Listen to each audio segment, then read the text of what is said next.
నంది భక్తిని పరీక్షించడానికి శివుడు నందికి ఎలాంటి పరీక్ష పెట్టాడో మీకు తెలుసా? ఒకసారి కైలాసంలో భయంకరమైన తుఫాను వచ్చింది.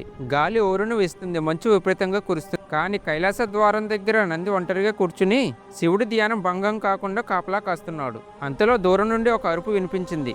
నంది కళ్ళు తెరిచి చుట్టూ చూడగా కొద్ది దూరంలో ఒక చిన్న ఆవుదూడ భయంతో వణుకుతూ కనిపించింది.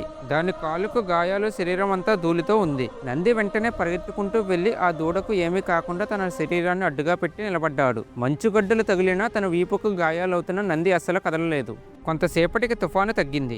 నంది వెనక్కి తిరిగి చూస్తే ఆవుదూడ కనిపించలేదు. అది ఎక్కడికి పోయిందా అని నంది అంతటా వెతికాడు.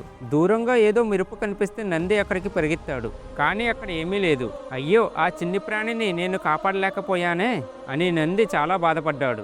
బాధతో నంది తిరిగి కైలాసానికి వెళ్తున్నాడు. కైలాస ద్వారం దగ్గర అదే ఆవుదూడ ప్రశాంతంగా నిలబడి ఉంది.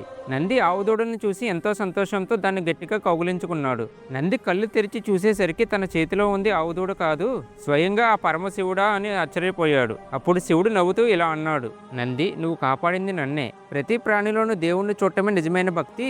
నీ భక్తికి నేను మెచ్చాను అని నందిని ఆశీర్వదించాడు. శివుడు అంటే ఇష్టమున్న వాళ్ళు ఓం నమః శివాయ అని కామెంట్ చేయండి. అలాగే లైక్ అండ్ సబ్స్క్రైబ్ చేసుకోండి.